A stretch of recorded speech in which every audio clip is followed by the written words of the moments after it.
Nomor 1, jelaskan bagaimana peranan hukum terhadap penanaman modal.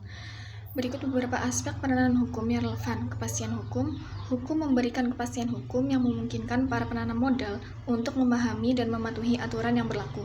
Kepastian hukum ini membantu mengurangi risiko dan meningkatkan keamanan bagi para penanam modal, sehingga mereka dapat lebih yakin dalam melakukan investasi di Indonesia. Yang kedua, ada perlindungan. Hukum juga memberikan perlindungan kepada para penanam modal, termasuk perlindungan terhadap hak-hak mereka, seperti hak untuk mendapatkan informasi yang terbuka mengenai bidang usaha yang dijalankannya, hak pelayanan, dan berbagai bentuk fasilitas kemudahan sesuai dengan ketentuan perundang-undangan. Yang ketiga, ada kewajiban. Selain memberikan hak, hukum juga menentukan kewajiban bagi para penanam modal. Kewajiban ini termasuk menetapkan prinsip tata kelola perusahaan yang baik, melaksanakan tanggung jawab sosial perusahaan, dan membuat laporan tentang kegiatan penanaman modal. Kemudian ada pengawasan. Nomor 2, sebut dan jelaskan bidang usaha yang tertutup dan terbuka bagi penanam modal asing berdasarkan Undang-Undang Penanaman Modal. Dalam Undang-Undang Penanaman Modal Nomor 25 Tahun 2007, bidang-bidang usaha yang tertutup dan terbuka bagi penanam modal asing atau PMA di Indonesia diperinci sebagai berikut. Ada bidang usaha tertutup. Bidang usaha tertutup adalah sektor yang hanya dapat dijalankan oleh warga negara Indonesia dan tidak boleh diambil alih oleh PMA. Beberapa contoh bidang usaha tertutup adalah pertahanan dan keamanan.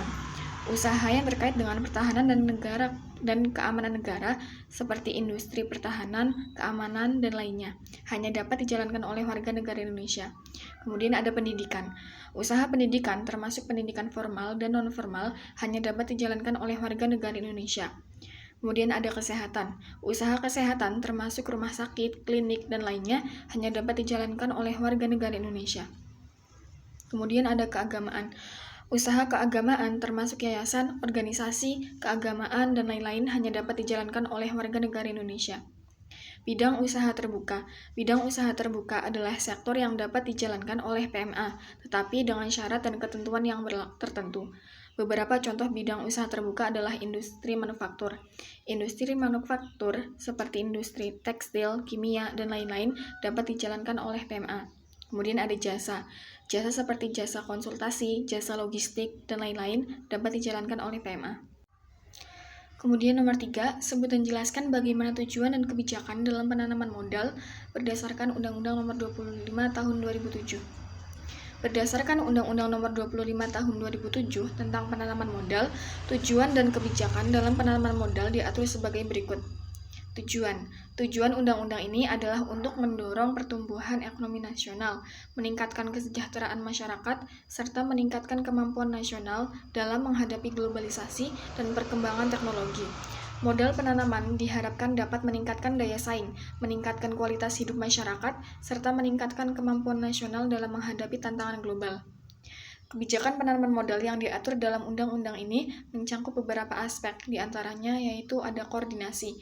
Badan Koordinasi Penanaman Modal mempunyai tugas koordinasi pelaksanaan kebijakan dan pelayanan penanaman modal, serta pengembangan peluang dan penanaman modal di daerah dengan memberdayakan badan usaha. Kemudian ada pelayanan. Badan Koordinasi Penanaman Modal juga bertugas melaksanakan pelayanan penanaman modal berdasarkan ketentuan peraturan perundang-undangan, serta membantu penyelesaian berbagai hambatan dan konsultasi permasalahan yang dihadapi penanam modal dalam menjalankan kegiatan penanaman modal. Kemudian ada fasilitas. Pemerintah Indonesia memberikan beberapa fasilitas yang menggiurkan guna menarik minat investor untuk melakukan investasi di Indonesia, seperti keringanan pajak, pembebasan atau keringanan bea masuk bahan baku atau bahan penolong untuk keperluan produksi dan lain-lain.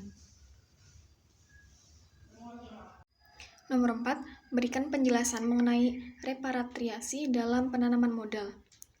Repatriasi dalam penanaman modal adalah proses pengembalian modal asing ke negara asal atau ke negara pengirimannya. Hal ini diperlukan karena investor asing memiliki hak untuk melakukan transfer dan repatriasi dalam valuta asing, termasuk modal, keuntungan, bunga, bank, dividen, dan pendapatan lainnya. Penanaman modal tunggal merupakan transfer modal baik yang nyata maupun yang tidak dari suatu negara ke negara lain dengan tujuan untuk digunakan di negara tujuan untuk membangun dan membuat kaya. Repatriasi dalam konteks pajak umumnya mengacu pada transfer modal ataupun penghasilan dari penanaman modal. Nomor 5, jelaskan mengenai kawasan ekonomi khusus dan regulasi yang mengaturnya.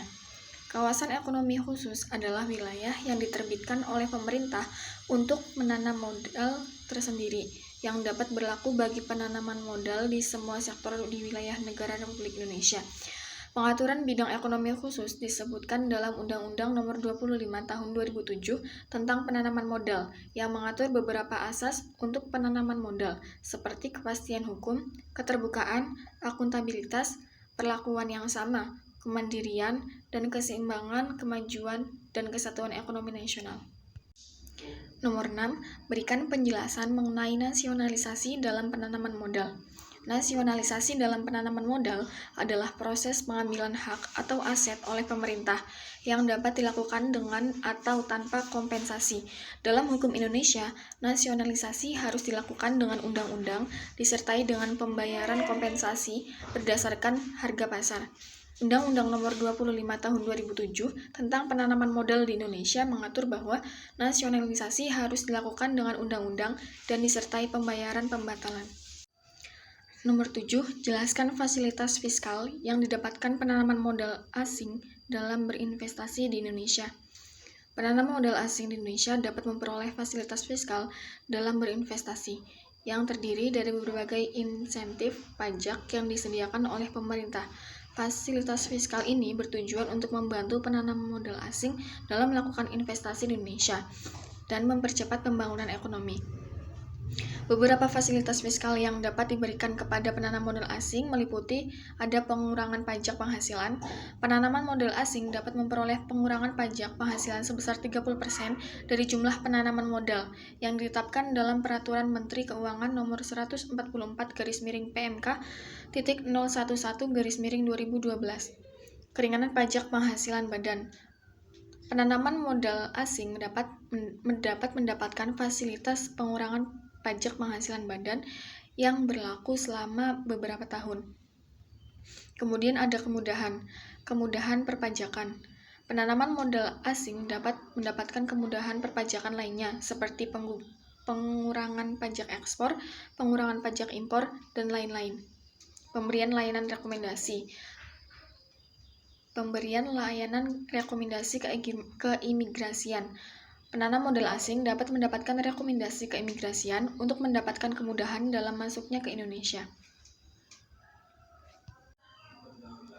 Bagaimana pengaturan hak atas tanah bagi penanam modal asing yang berinvestasi di Indonesia?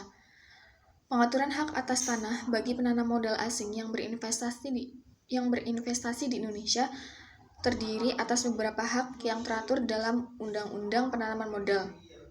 Di antaranya yaitu mendapat perlakuan yang sama. Penanaman modal asing mendapat perlakuan yang sama dari pemerintah sesama dan sesama penanam modal, sebagaimana tercantum dalam pasal 6. Kompensasi atau ganti rugi. Penanam modal asing berhak atas kompensasi atau ganti rugi dalam hal suatu tindakan nasionalisasi, sebagaimana tercantum dalam pasal 7 ayat 2. Kemudian ada alih rasa. Penanam modal asing berhak untuk mengalih rasa aset, sebagaimana tercantum dalam pasal 8 ayat 1. Kemudian ada transfer dan repatriasi. Penanam modal asing berhak untuk melakukan transfer dan repatriasi dalam valuta asing, sebagaimana tercantum dalam pasal 8 ayat 3. Selain itu, pemberian hak atas tanah dapat dilakukan melalui proses yang teratur, seperti melalui permohonan penanaman modal baru yang beralokasi di 2 provinsi atau lebih, dan dapat dilakukan oleh warga negara asing dan atau badan hukum asing, dan atau perusahaan PMA, atau warga negara asing dan atau badan hukum asing, dan atau perusahaan PMA yang bersama dengan warga negara Indonesia dan atau badan hukum Indonesia. Kemudian nomor 9, jelaskan bagaimana pengaturan ketenagakerjaan bagi penanam modal asing.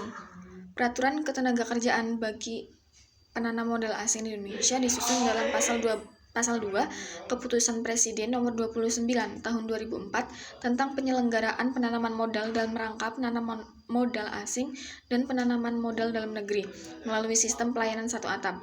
Pengaturan ini terdiri atas beberapa bidang kebijakan dan perencanaan, pengembangan modal penanaman, promosi dan kerjasama penanaman modal, pelayanan persetujuan, perizinan dan fasilitas penanaman modal, pengendalian pelaksanaan penanaman modal, pengelolaan sistem informasi penanaman modal, pengaturan ketenagakerjaan bagi penanam modal asing, membantu dalam proses industrialisasi yang sedang dilaksanakan, membantu dalam penyerapan energi kerja masyarakat lebih banyak, mengurangi kemiskinan, dan meningkatkan kesejahteraan.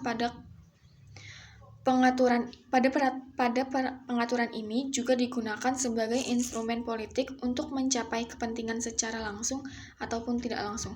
Nomor 10, jelaskan bentuk-bentuk badan usaha PMA dan PMDN. PMA atau penanam modal asing hanya dapat berbentuk PT atau perseroan terbatas sebagaimana yang telah diatur dalam Peraturan Badan Koordinasi Penanaman Modal Nomor 4 Tahun 2021. Sementara itu, PMDN atau penanaman modal dalam negeri dapat dilakukan dalam bentuk badan usaha yang berbentuk badan hukum, tidak berbadan hukum, atau usaha perseorangan sesuai dengan ketentuan perundang-undangan.